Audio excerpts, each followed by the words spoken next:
मेरे साथ बोलिए, भारत माता की, भारत माता की। क्यों भाई, पत्तन चेलू वाली की आवाज को क्या हो गया है? केसीआर की सरकार बदलनी है या नहीं बदलनी है?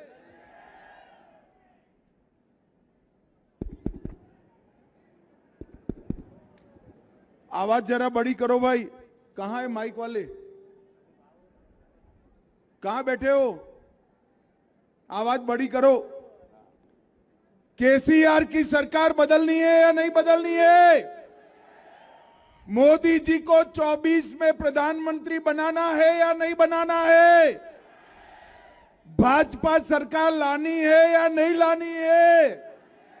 तो मेरे साथ दोनों हाथ उठाइए, उठाइए सारे लोग दोनों हाथ। परिवर्तन के संकल्प की मुट्ठी भींचिए और प्रचंड आवाज से बोलिए, भारत माता की, भारत माता की। मंच पर उपस्थित श्रीमान नरेंद्र रेड्डी जी, हमारे जिला अध्यक्ष। नरेंद्र भाई खड़े हो, आप नहीं आए। श्री रंगा रेड्डी जी जिला प्रभारी, श्री राजशेखर रेड्डी विधानसभा संयोजक, श्री प्रभु चौहान कर्नाटक के मंत्री थे, और आज जिनको जिताने के लिए मैं आया हूं, पट्टन चेरू के हमारे प्रत्याशी भाई नंदीश्वर गौड़ जी।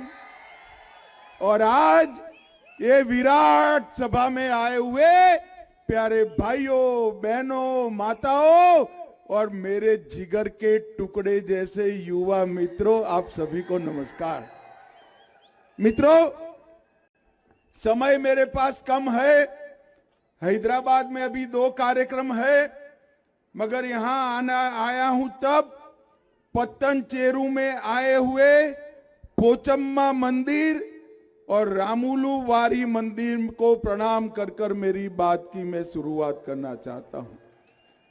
यहां के रामप्पा मंदिर में विराजमान भगवान रुद्रेश्वर को भी प्रणाम कर कर मेरी बात की शुरुआत करना चाहता हूं। भाइयों और बहनों, मैं बाद में पत्तन चेरू और तेलंगाना की बात करता हूं। पहले मुझे बताओ, अयोध्या में राम मंदिर बनना चाहिए या नहीं बनना चाहिए? जोर से बोलो, बनना चाहिए या नहीं बनना चाहिए? एक कांग्रेस पार्टी 70 साल से राम मंदिर को अटका कर, लटका कर, भटका कर बैठी थी। थोड़ा इको कम करो भाई, तुमने ज्यादा ही बड़ा कर दिया। और मोदी जी ने 2019 में राम मंदिर का शिला पूजन किया और 22 जनवरी 2024 को अयोध्या में राम लल्ला का प्राण प्रतिष्ठा होने वाला है। मुझे बताओ, राम लल्ला के दर्शन करने हैं या नहीं करने हैं? जोर से बोलो, करने हैं या नहीं करने हैं? खर्चा होगा ना भाई, मगर करना मत। मैं बताता हूं, हमारे गौड़ साहब को वोट दीजिए, भाजपा सरकार बनाइए। भाजपा तेलंगाना सरकार सभी को बारी बारी राम मंदिर के मुफ्त में दर्शन कराएगी। माताओं, भाइयों, बहनों, देश के प्रधानमंत्री जी मोदी जी ने देश को सुरक्षित करने का काम किया है। मुझे बताइए, धारा 370 हटनी चाहिए या नहीं हटनी चाहिए? ये कश्मीर हमारा है या नहीं है?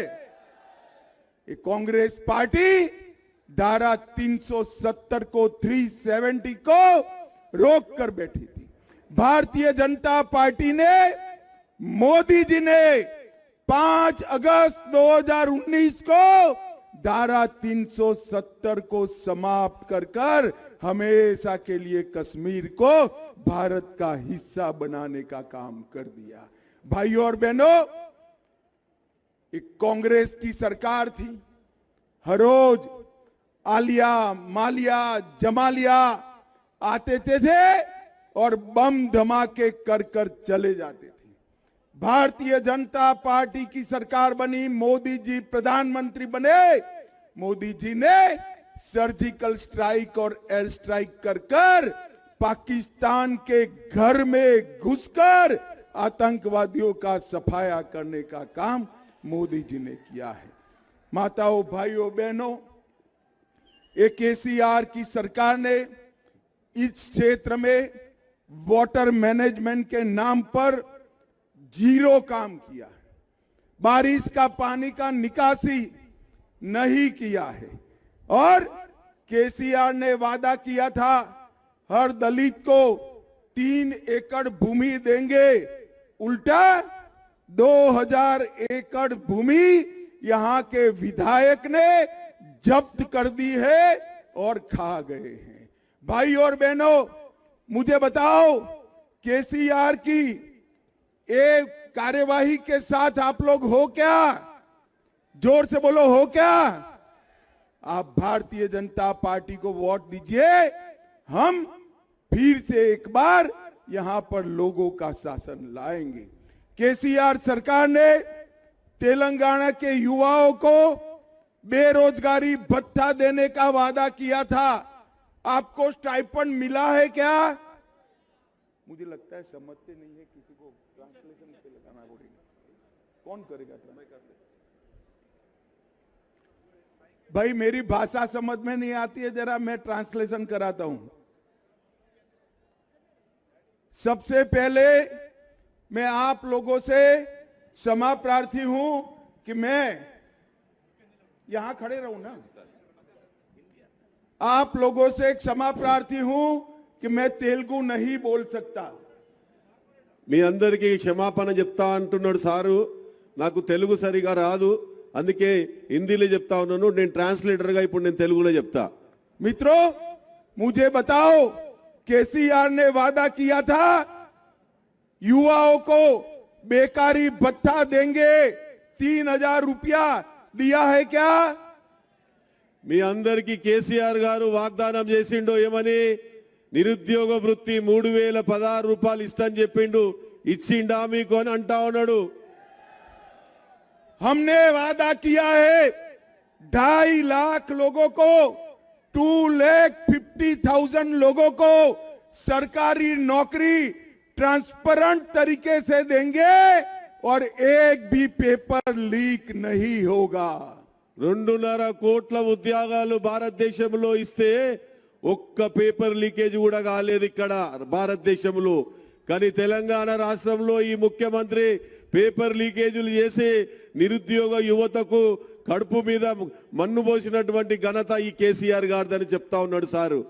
मित्रों, कांग्रेस को वोट का मतलब है केसीआर को वोट। कांग्रेस के सारे विधायक बारी बारी केसीआर की पार्टी में जा रहे हैं। मैं आपको बताता हूं, भारतीय जनता पार्टी का मतलब है केसीआर को सत्ता से बेदखल करना। కాంగ్రెస్ పార్టీకి ఓటేస్తే అది బీఆర్ఎస్ పార్టీకి వేసినట్టే. ఎందుకంటే కాంగ్రెస్ పార్టీలో గెలిచి మళ్ళా పోయినసారి 18 మంది ఎమ్మెల్యేలు గెలిస్తే 12 మంది ఎమ్మెల్యేలను ఇవాళ బీఆర్ఎస్ పార్టీ కొనుక్కున్నది. కాబట్టి కాంగ్రెస్ పార్టీని నమ్మకండి. भाई और बहनों, केसीआर ने 4% माइनॉरिटी रिजर्वेशन दिया है।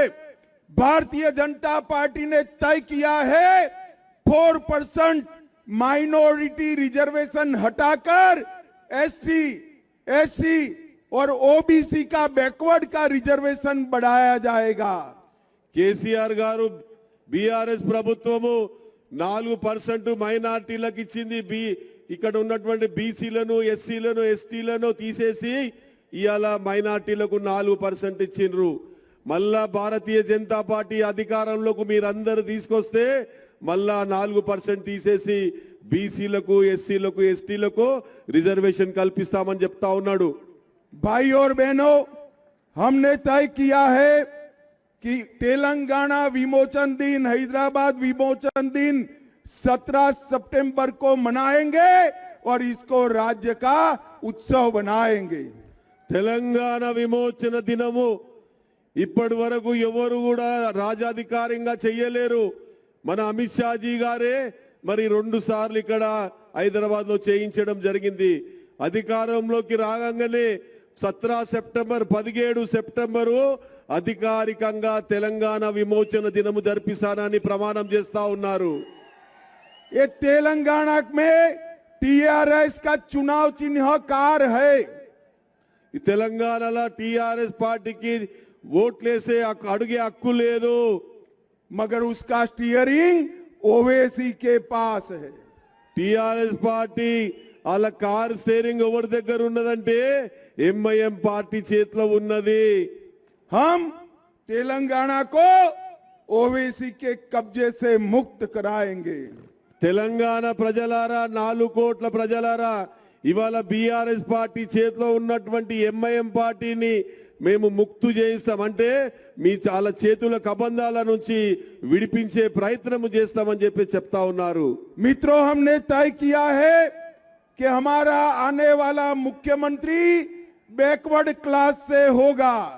సోదరులారా, బీసీ సోదరులారా, ఇక్కడున్న తెలంగాణ బీసీ సోదరులారా, రేపు అధికారంలో భారతీయ జనతా పార్టీ వస్తే బీసీ ముఖ్యమంత్రిగా అవుతున్నాడు. కాబట్టి బాగా ఆలోచించి ఓటేయండి. बैठ जाओ भैया, बैठ जाओ। और हमने तय किया है कि माड़ीगा समाज को हम एससी रिजर्वेशन में वर्टिकल कोटा देने का काम माड़ीगा समाज को करेंगे। ఏబిసిడి వర్గీకరణ మాదిగది మందకృష్ణ మాదిగ గారు 30 సంవత్సరాల నుంచి చేస్తున్నటువంటి పోరాటాన్ని మరి ఇప్పుడు భారతీయ జనతా పార్టీ చేయడానికి సిద్ధంగా ఉన్నది. मित्रों, हमने तय किया है कि पेट्रोल और डीजल के दाम पहली ही कैबिनेट में हम कम करेंगे, वेट को घटाने का काम करेंगे। సోదరులారా, పెట్రోల్ మరియు డీజిల్ రేట్లు తెలంగాణ రాష్ట్రంలో మొట్టమొదటి కేబినెట్ లో సంతకం పెట్టేది ఏదంటే తెలంగాణలో ప్రభుత్వం వచ్చిన తర్వాత పెట్రోల్ డీజిల్ వ్యాట్ ద్వారా తగ్గిస్తాము. हमने तय किया है कि प्रति एकड़ 2500 रुपया इनपुट सब्सिडी किसान को देंगे। ప్రతి ఒక్క ఎకరకు మరి సబ్సిడీ రూపకంగా ఒక్క ఎకరా వ్యవసాయం చేసుకోవడానికి 2500 ఇన్పుట్ సబ్సిడీ ఇస్తామని ప్రమాణం చేస్తా ఉన్నాము. और हमने तय किया है कि हर गरीब को 10 लाख तक की आरोग्य की सभी सेवाएं मुफ्त में देंगे।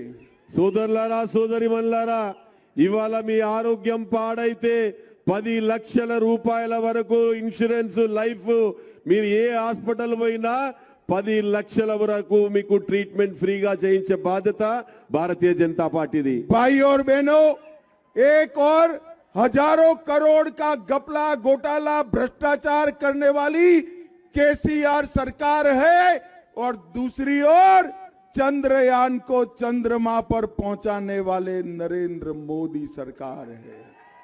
1000 కోట్ల రూపాయలు కబ్జాలు చేసి ఈ ప్రాంతంలో ఉన్నటువంటి భూములన్నీ దోచుకున్నటువంటి పార్టీ మరి బీఆర్ఎస్ పార్టీ. మరి నరేంద్ర మోడీ గారు చంద్రయాన్ చంద్రమండలాన్ని పంపించినటువంటి ఘనత భారతీయ జనతా పార్టీది. సోదరులారా, మీరు బాగా ఆలోచించి ఓటేయండి. मैं आपको पूछना चाहता हूं, एक बार वोट देने से 2 काम होते हैं तो देना चाहिए या नहीं देना चाहिए?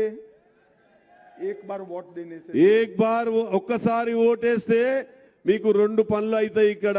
మరి మీరు వేస్తారు కదా.